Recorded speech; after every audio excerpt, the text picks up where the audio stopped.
Why does Brad Smith, the voice of Morgantown, write what he writes? What is the method to his madness? Why did he write that article about Larry Harrison? What were his motives behind it? And why is he so dang negative in his articles about the Mountaineer football and basketball teams? Well, you're going to hear it straight from the source himself, Mr. Brad Smith, in this interview. I tried to push back as hard as I could on some of the things that I disagree with, but tried to be respectful at the same time. I hope you enjoy the interview, folks. I ask that you please hit the like button if you like the interview and the video. Please subscribe to my channel if you haven't yet. Please share this out with all of your college sports loving friends, especially if they're a West Virginia or a Big 12 fan. And also leave comments. Let me know what you think about this interview, about Brad Smith himself, and about the articles that he writes. Without further ado, here's my interview with the one and only Voice of Morgantown. Enjoy. Brad, how are you doing?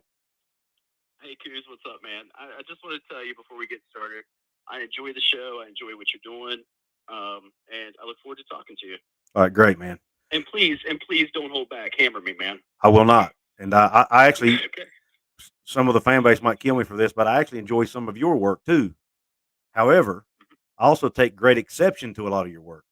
You kind of go from one extreme to the next, and I want to talk to you this particular conversation. I want to talk to you about the recent article that's caused a firestorm, and that I did a video on recently, and that is the article you did about Larry Harrison being the problem with the West Virginia basketball program. Will you please give Yeah. me the background on why you felt the need to write that article? Yeah. So, we were talking just a minute ago, and I watched your video, and you said you didn't read the article, and I really don't know how someone could comment on an article or certainly do a whole video on an article when you didn't even read it. And I just wonder how many people actually did the same thing as you. They just looked at the headline, they looked at the pictures, like, oh, it's Brad Smith. He must be writing something terrible. What I did is the background on it is I had several players, not one, not two, more than two, former players. I reached out to them, and they've said the same thing. And I put that in the article. Really, all I was doing was relaying what they said, and gave a little bit of my opinion on the matter as well. That's what journalists are supposed to do. I know in the state of West Virginia, for whatever reason, given when a journalist gives their opinion, it's like a terrible thing. Well, that happens all over the United States. Journalists, sports journalists, give their opinions on things. That's what they're paid to do. And in West Virginia, for some reason, that doesn't happen. And so when I do it, of course, I'm like the most evil person in the world. Right. I hate the program, of course. I understand. What here's the problem. One of the problems I had, and I full disclosure, I didn't read the article, and I think I told my viewers that. I don't remember if I did or not.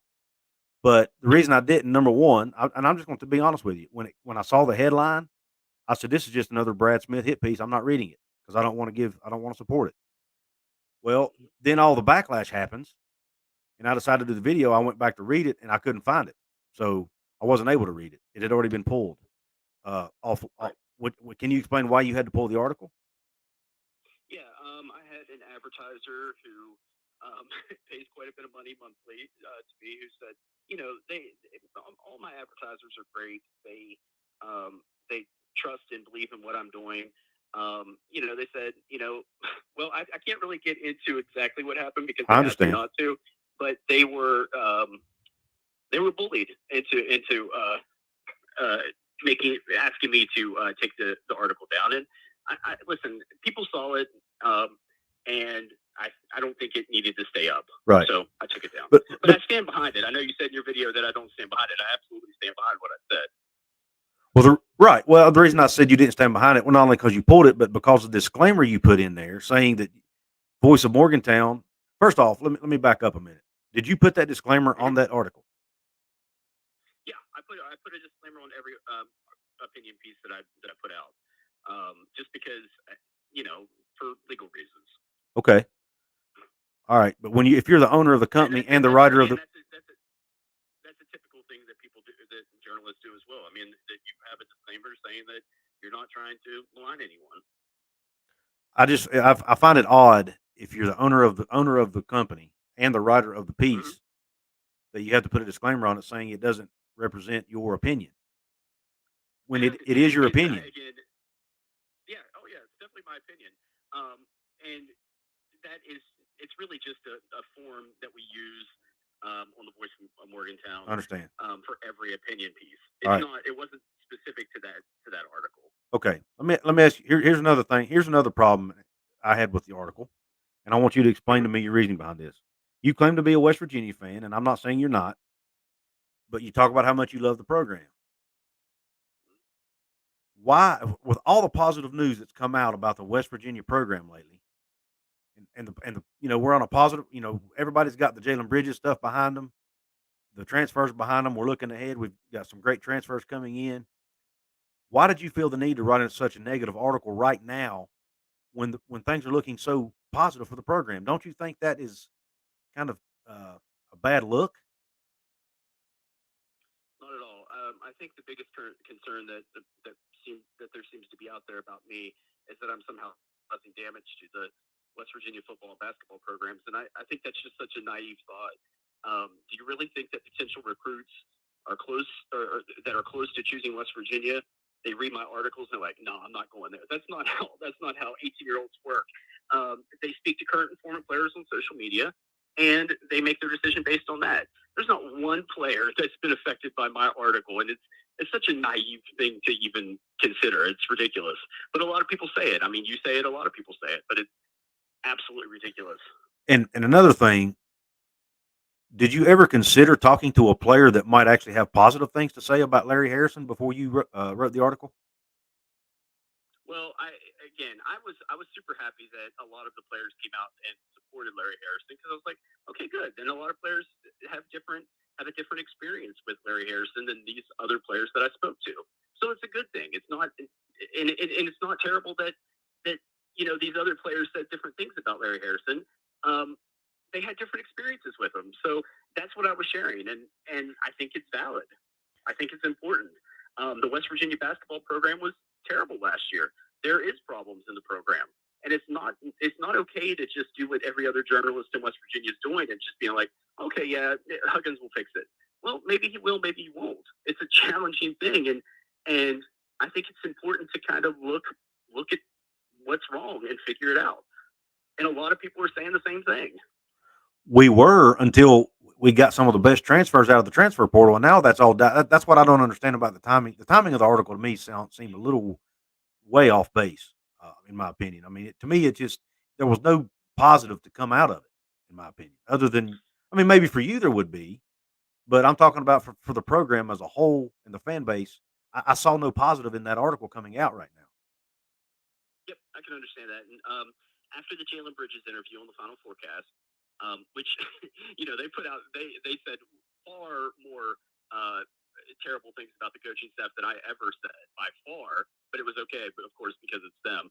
But I did. I listened to the Jalen Bridges interview, and I dug a little deeper. I contacted other players. I was like, "Is this the experience that you had? Who is it specifically that you had problems with?" And they told me. They told me the same thing. And so that's what I relay to the West Virginia community. Well, there again, it goes back to my earlier question. Why? Where are your articles when you interview players that have positive things to say about the program? I had okay, so I know you said that a lot of my articles or I think you said the word that most of my articles are negative, and that's just not true. I mean, I guess my most critical articles are what gets the most attention, unfortunately. But if you go on my website, I mean, it's 98, 99% are overwhelmingly positive about the West Virginia program. And I've interviewed multiple players about the positive experiences that they've had at West Virginia. So I don't know. I didn't interview Keidrian Johnson. Actually, said he's going to come on our podcast and talk to me tomorrow. So Awesome. maybe I'll. So that's great. I want to hear what he has to say. How am I wrong? How are these other players? How are they wrong? Okay. How this how can we fix it? I look forward to hearing that because I mean, there again, and maybe, and I know it's human. It's probably human nature to want to look at the negative stuff more than the positive stuff. Uh, so I'm sure it does stand out more. But I'm not saying you never write anything positive because you have, but it seems weird to me that I mean you can write something positive and then the very next day or that within that week you write something negative about the same person almost. and it's almost like you're up and down, you're back and forth, and I just can't figure When a you out, positive man. thing, when a when a positive thing happens, I'm positive. When negative things happen, like the last seasons Yeah, in football and basketball, I'm negative. I mean, I write what I want to write. I'm not controlled by the university like other West Virginia right. journalists are because I'm not a journalist So like you, they so are. you just write And you write you whatever's know, on your mind that day, or whatever's on your heart or mind or whatever that day to write. and how I think it could help the program. And I know, again, people are going to roll their eyes, but I believe I'm partially responsible for JT Daniels coming to West Virginia. I was the only person critical of Jarret Doege last year. Everyone else, you included, Coos, went on and on and on about how Doege was just doing just fine, how he led the Big 12 in passing yards, when the reality is that he was terrible and lost the team a lot of games. And I honestly believe, and again, people are rolling their eyes, I can see it, without my voice pushing for this kind of change, we probably have another year of Jarret Doege at quarterback. That's how West Virginians think for some reason. They're like, oh, yeah, he's doing all right. He's just fine. It's not Doege. It's the offensive line. It's whatever. No, it was Jarret Doege last year. And I was the only person last year pushing for an offensive coordinator.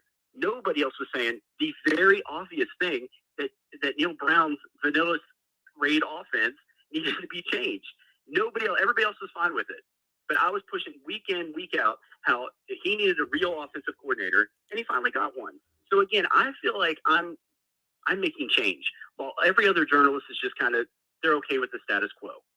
Okay, that's fair, but I don't know that I agree with you about everybody being happy because I do remember saying I don't know if I did a video on it or not. I don't remember, but I do remember saying that I felt like we needed an offensive coordinator. But I wasn't going to. I mean, I wasn't going to gang up on you know what I mean and be because there was a lot of negativity in our fan base last year, and I'm not saying it Mm-hmm. wasn't earned, but uh, Right. I just didn't see a point in adding to it. I guess if that makes sense. And I did do a couple videos I Well, think that were and negative, but there again, uh, one, didn't want to gang up and over. You know what I'm saying? yeah, You and one get of what the I'm great saying? things about West Virginia, yeah, yeah, one of the great things about West Virginians is that they support the team no matter what. Most of them, they have this great attitude, like, hey, they're doing their kids are doing their best, and that's a great thing. But at the same time, I want to win national championships. I'm a West Virginia. I was born in West Virginia. I'm a West Virginia graduate. I'm a lifelong West Virginia fan. I don't have that many years left on this planet. I want the West Virginia Mountaineers, to win a national championship. And if that means putting myself out on the line a little bit and getting beaten up, I've lost it. Because you don't have any idea how much money I've lost in the last couple of days because of that Larry Harrison article. But I feel like it's worth it. I feel like me being honest is worth it. All right.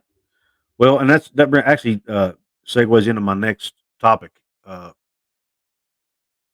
that is one of the things that I and many other fans have an issue with you, Brad. And I'm gonna be like you told me not to hold back, so I'm not. I'm gonna be honest with you.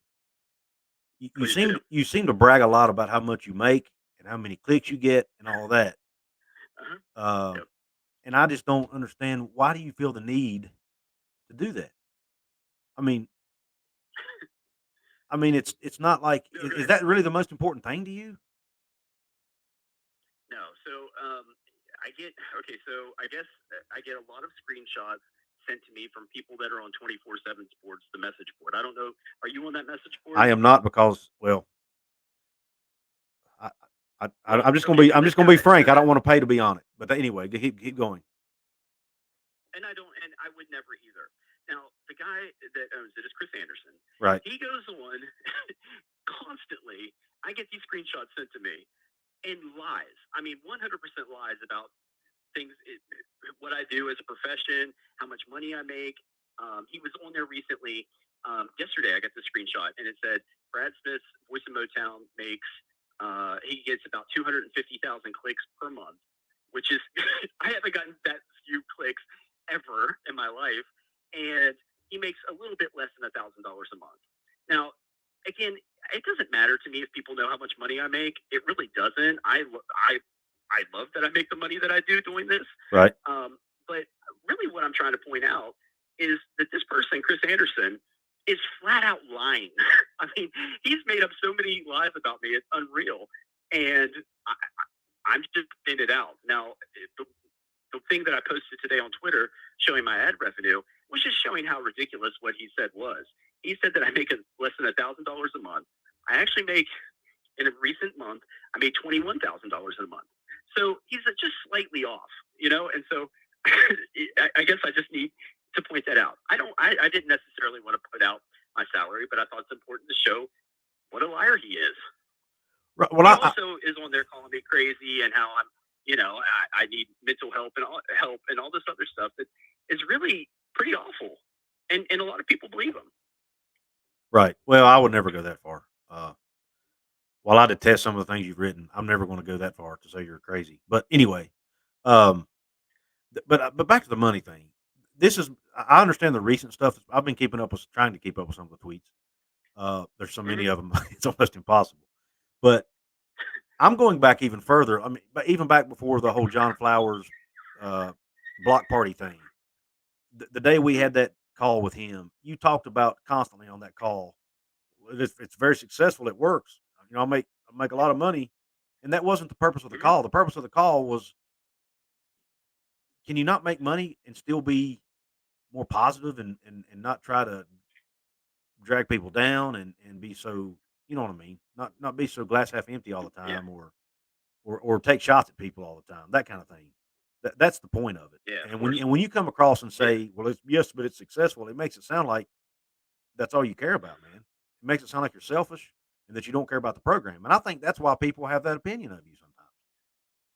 Just Yeah. being I frank hear with you, you. man. 100%. Yeah, I hear you 100%. And what John Flowers was saying at the time, and he was barely letting me speak, but when he wasn't muting me, what I was trying to show is he kept saying, "Why do you do what you do? Why do you do this?" Well, number one, I love what I do. Number two, it's very successful. Number three, I make a lot of money doing it. That's why people work. If you have a job where it's successful, you make a lot of money, and you love doing it, that's why I do it. Those Right. are my three things for doing it. And I think number four, I want to help the West Virginia program to be better. And there's not, I hate to say it, Coos, but there's not one other journalist who is willing to say a critical thing about the West Virginia basketball or football programs. Not one. Now Not mainstream. that I Not almost agree mainstream. with. I have seen one or two. Bob Hertzel will. I have seen Bob Hertzel write some things that's a little on the negative side. Um, Yeah, Bob Hertzel's grandfathered in. He's been around for 100 years. yeah. But I'm talking about these other guys. That's why every single Bob Huggins interview, that's why every single Neal Brown interview is the exact same. And you walk away from it going, what the hell did I just listen to? I don't even know. I mean, like there's nothing there. It was just the easiest questions possible, and it's like nothing is improved by asking the same garbage Yeah. questions over and over again. And I don't necessarily So, disagree with you on that, Brad. I don't disagree with that at all. And I've actually questioned that myself. Why do they give so many softball questions? However, mhm. I think you can, Well, but I think there's a fine line between softball questions or harder questions and just being downright mhm, attacking people like you sometimes seem to do. Um, mhm. like for Yeah, I example, mean, I can see why people think they can. I can see why somebody would say that I'm attacking because it comes across that way because they're so used to these easy questions, and so I don't know. I can't imagine. I can't think of a time where I just bash someone. That's not what I do. If you read the Larry Harrison article, which you did not, Larry Harrison in his reply said that I questioned his professionalism, his work ethic, and something else. I didn't question any of those things. I did question his credentials because, again, like I said, he coached. He was a head coach at Hartford for 6 years, and he was an absolute failure as a head coach. And then he's been with Bob Huggins, who is one of the greatest coaches ever. So, I mean, yes, he's been fine as an assistant coach, and I didn't even say he needed to be fired or that he needed to be removed. I just simply said, why does he have so much control of the program? Why is he running plays? Why is he running practices? Why is he doing the substitution patterns? And I think, Coos, you'll agree with me that when you're watching a West Virginia game and they're losing, what are the things that you're like, man, this doesn't make any sense? For me, it's what is the substitution patterns? What is this offense? The offense is from 1980 and it's never changed. And that's Larry Harrison's offense. Well, I mean, and I can't argue with that. I mean, I've heard Bob Huggins even tell the media that he lets Harry Harrison make the decisions on substitutions. I've heard him say that out of his own Right. mouth. So that's not a secret. And he runs practices. He runs practices. But So I just think why is Bob Huggins not? I don't know. I mean, to me, if I'm Bob Huggins, I'm running the whole thing, and I have assistants who, you know, they back me up. but I'm but not letting some. but if you Go don't ahead. but if you don't think I mean if Bob Huggins didn't trust Larry Harrison, he wouldn't have he's been with him for what 20 some years and Mm-hmm. it's worked before. I mean they've been successful and if they've been doing that most of that time, then you know what I'm saying? Why question? And I understand we're coming off a losing season. I'm not debating that. Last season was atrocious. But we can't take one season and just throw the baby out with the bathwater, so to speak, and just say, "Well, we suck now. It's over."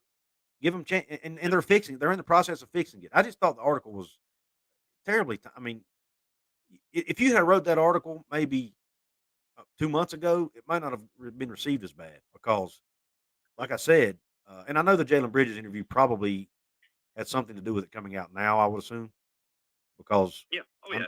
but I Well, I just mean, that's when I contacted the players after I heard it. I was like, maybe there is something to this because Jalen Bridges didn't, and I didn't mean to cut you off, Coos, but no, you're fine. he he didn't mention any names, but it's very obvious that he had a major problem with the coaching staff. And another thing that I'd really dislike with West Virginians is that they're just like, oh, my kid's soft. Jalen Bridges is a wimp. And Jalen Bridges isn't a wimp. He's not soft. Neither was Isaiah Cottrell. Isaiah Cottrell worked miracles last year by coming back after that injury and doing what he did. I mean, that's a miracle that he did that. And people called him, he's charm and soft. And no, he's not. He's a lot tougher than anybody on Twitter saying that about him. And it's just Go ahead. Sorry, I didn't mean to cut you off. Keep going. no, I'm done, man. Go for it. And I'm guilty. I called him soft on a video I did, and I took some heat for it. Mm-hmm. But Yeah, I saw that. matter of fact, Jalen even called me out on it himself. But Mm-hmm. man, here's what I had a problem with, and it's not soft as far as physically soft. What I have a problem with is, and I guess I'm an old school guy. Okay, I'm 40. I'm 41 years old, and I didn't play college basketball, but I did play high school sports. I grew up playing sports, and when I grew up playing sports, man, if a coach tells you to play a position, you play the position because that's what's best for the team, right? And you don't question it. And these guys are like, well, they had me playing out of position. Well, no, because he needed you to play that position. I mean, it's called a Mm-hmm. team, and it boggles my mind that these guys get upset and butthurt because they have to play out of position when that's what the coach needs them to do. I mean, and it's just selfish to me. And I maybe it's me and having a hard time wrapping my head around this new age college sports being a business. I don't know, but well, what's wrong Yeah, with playing the it's a position your different coach world, tells man. you? What's the position? What's wrong with playing the position your coach tells you? Because that's the right thing to Yeah. do. Well, I mean, it's a different world, man. You have to imagine these guys, Isaiah Cottrell and Jalen Bridges. We may not think that they are going to end up in the NBA, but that's their goal. Those are former 4-star recruits that are talented athletes that, if they're in the right system, they could make it in the NBA. And so, playing out of position is a big deal to them because Isaiah Cottrell he's a talented shooter, but he was playing a five last year. Right. That's not good for his future. Now, I understand what you're saying about it being better for the team, but this is a different world. These guys are not worried about the team first, and it sucks. You're right, it sucks. But I mean, that's how it is. Well, Jalen Bridges is going to be more prepared for the NBA playing at Baylor because they're going to play him in the right position. then as a West Virginia fan, I don't want that guy on my team. I want a guy that is team first, and that's. I mean, obviously it's a very rare thing to find someone who is team first and as talented as those guys, right? Well, I I mean, mean, we've had those it's a guys: very rare thing at this time. Javon Carter, Gabe Osaboyan. Uh, just to name two off the top of my head. Neither one of those guys were, yeah, and those are two great examples. But neither one of those guys were as highly touted out of high school as them. Those guys, they wanted to be college players. They probably didn't dream. Well, maybe Javon Carter did, but I don't think Gabe Osaboyan necessarily thought, "Hey, I'm going to be in the NBA." He was like, "I'm going to be the best collegiate player that I can be." And so it's different for them. Their view is, I want to win games and I want to be great in college. Jalen Bridges doesn't. He wants to be an NBA player, and that's it. I mean, you even heard on this interview. He said that he turned down a $500,000 offer from another school, Yeah. and it was because Baylor gave him the best chance to be in the NBA. That's crazy. Not many people can turn down that kind of money. Right. I agree with that, and I respect him for that. Like I said, I still lean more towards, and like I said, I guess I'm just too old school, man, and I don't know if I'll ever be able to wrap my head around this new age of sports, college sports, and guys putting themselves before the team. But I just have a hard time with it, man. I just think guys need to do what's best for the team. They need to do what the coach. I mean, Bob Huggins has been coaching for 40 years. He knows the game of basketball better than these guys ever do. And another thing, Mm-hmm. I mean, he knew those guys were out of position, and I'm sure if they had stuck around another year, maybe he would have brought some big men in so that those guys could go back to playing where they needed to. But yet they weren't willing to do that. Yeah, You know what I'm saying? Uh, yeah, yeah. I agree with you. I'd love for it to be, like you're saying, old school basketball. I think every basketball fan hopes for that, but it's just not our reality anymore.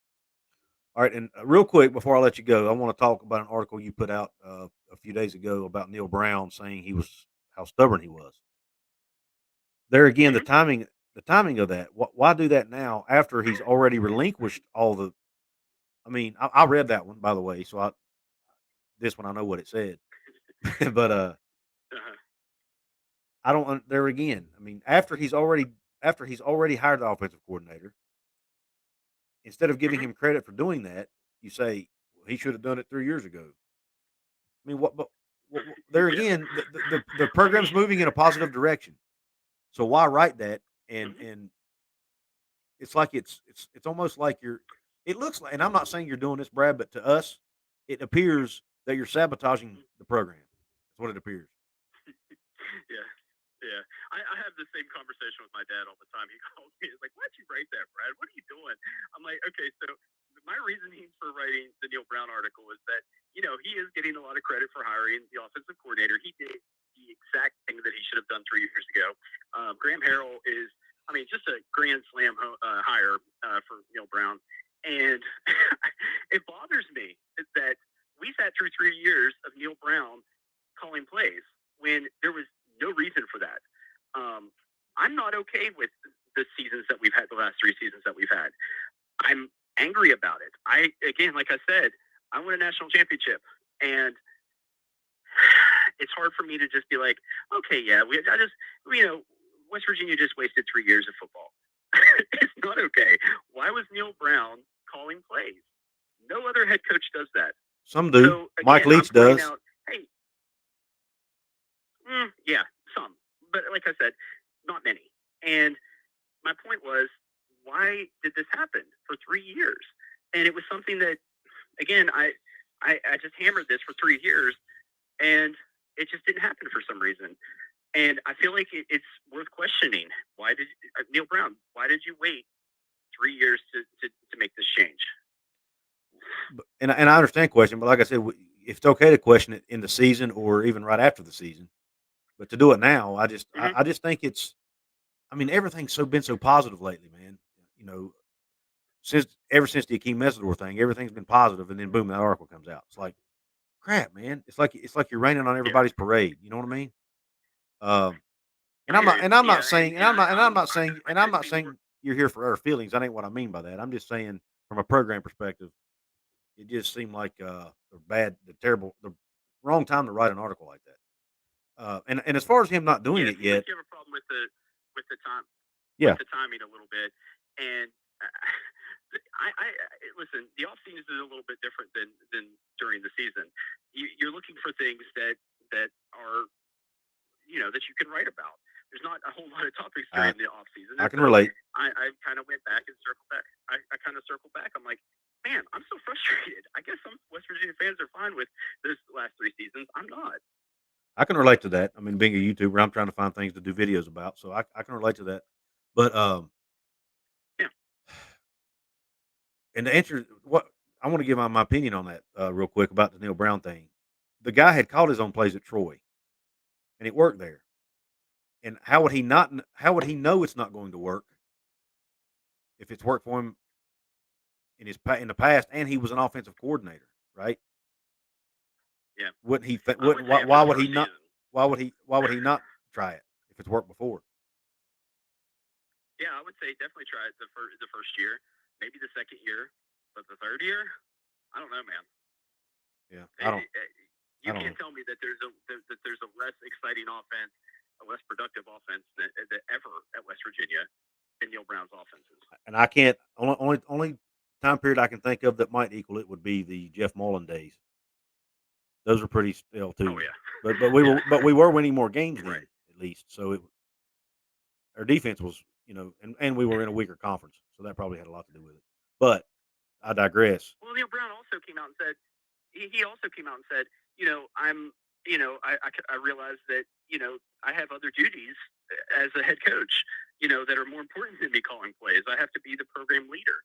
And that's something that I've been saying for 3 years too. Like, as a head coach, especially a head coach who's brand new to the Power Five conferences, like, why add more to your plate when you could go out and get a Graham Harrell? Yeah. You can get a talented, proven head offensive coordinator to call plays.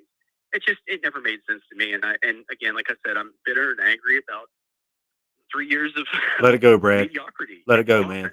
Let it go. It's over with. Man, I'm trying. No, but the defense, you got to admit, the defense would have been good. The defense has always been good enough these 3 years with Neal Brown that if we had even a little bit of an offense, we would have been competitive. We would have competed.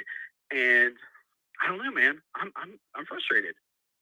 All right, real quick. Even though you're absolutely right about the direction of the football program now, super excited about the upcoming season. I think he's finally got it where he wanted it, where it should be, and I think it's going to be a great season. All right, real quick, and I'll let you go. And you actually dovetailed right into what I wanted to ask you. Perfect segue. What are your expectations for this season? Winning. Are you willing to give a predict win total? We have to win at least 8 games. If we win less than 8 games, it's a failure to me. With JT Daniels there, Graham Harrell, the defense looks good. I don't see any reason why we can't win 8. And I think if we win less than 8, I think that Shane Lyons kind of needs to rethink the Neal Brown situation. Maybe give him another year, but at least be like, this is not what I expected. Right. And I actually agree with you on that. I think at least win 8 games. I'm with you on that one. And then real quick, the defense. Do you think the defense will take it? You agree with me on everything, man. It sounds like. I don't. Not everything. Not everything. I still don't agree with the timing of these articles. No, not everything. I might agree with you on the performance on the field. You're not a fan of me. I think you are a fan. What's that? I told you I like some of your stuff now. I did open with that. Yeah. I just don't like the stuff when you seems like you're personally attacking people with no proof. But anyway. Yeah. But that's the thing. I always have proof, and I always and again, Larry Harrison did not get personally attacked at all, except that I attacked his credentials. Okay. Well. And he also on his profile on his West Virginia sports profile says that he played point guard at Pitt and didn't. I don't think from what I could my research showed that he played. He was a walk on at some. I don't know, Ohio Community College or something. I don't know. Half of Twitter disagreed with you. Grad, man. Well, that what I mean. Well, guys don't again, you don't have to be your alma mater to be a good coach, man. No, but Pitt.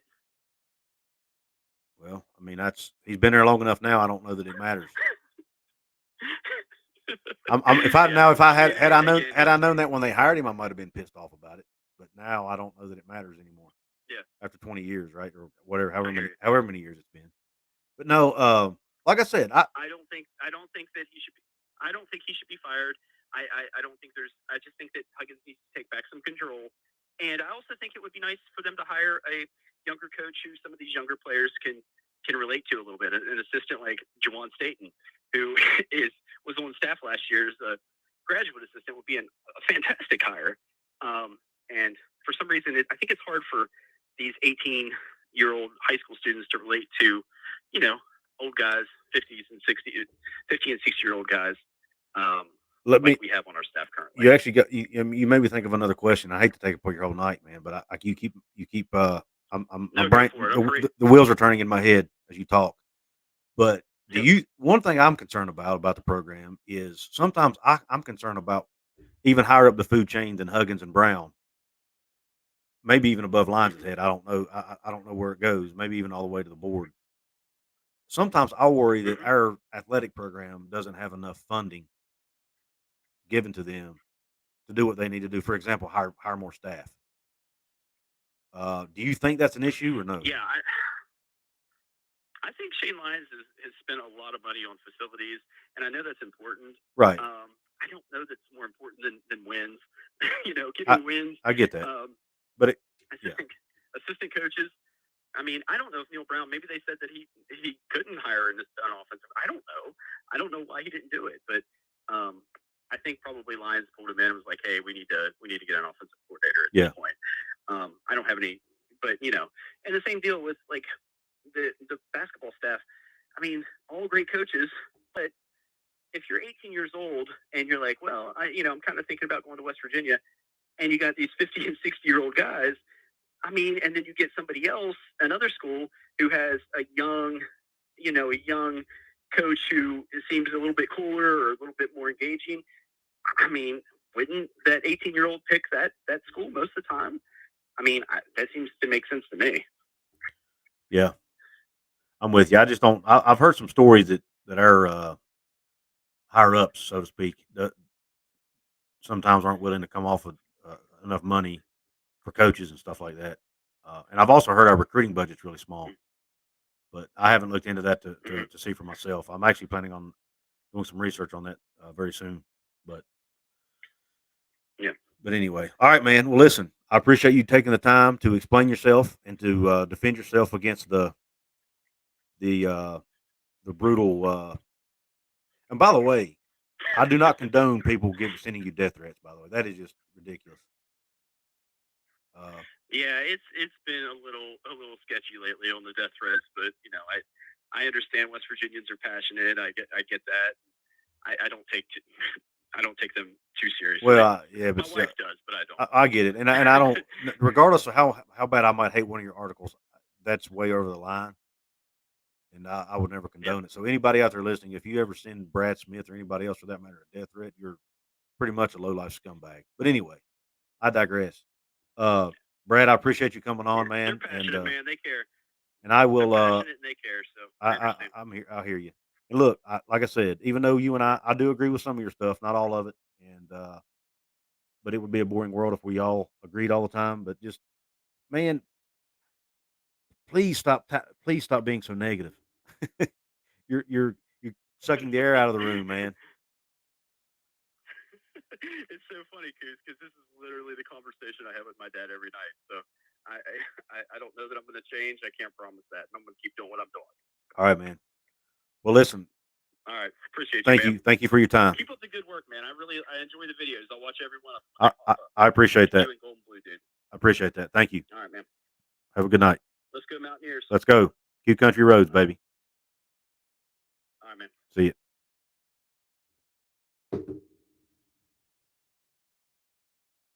Well, folks, there you have it. The one and only Brad Smith from his own mouth.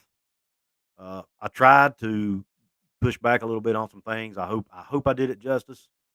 I was trying to be respectful, um, yet still push back. I don't know what word I'm looking for, but anyway, you get what I'm trying to say. He was respectful enough to give me over 30 minutes of his time, so I didn't want to, I wasn't trying to personally attack him or anything like that. I just wanted to kind of I wanted to get the method to the madness, so to speak, or thoughts behind why he does what he does. I think we now know, uh, even though I don't agree with it, and I think the timing of his articles sometimes suck, and I think the articles are way too negative at times. Brad Smith is not going to change, folks, and I think we're wasting our time if we continue to badger him on Twitter and badger him and badger him. It's not going to help. He's going to do what he does. Uh, he does have freedom of speech to do what he does as long as he's not hurting anyone. And we can have our own opinion whether or not he's hurting the program. I personally think I don't think it's helping it by any means. Is it hurting it? I don't know. but it's definitely not helping to have all this negative stuff out about these coaches and things, especially right in the middle of recruiting season. But that being said, you heard it right from his mouth. I hope you enjoyed the interview, guys. I really appreciate you tuning in. And until next time.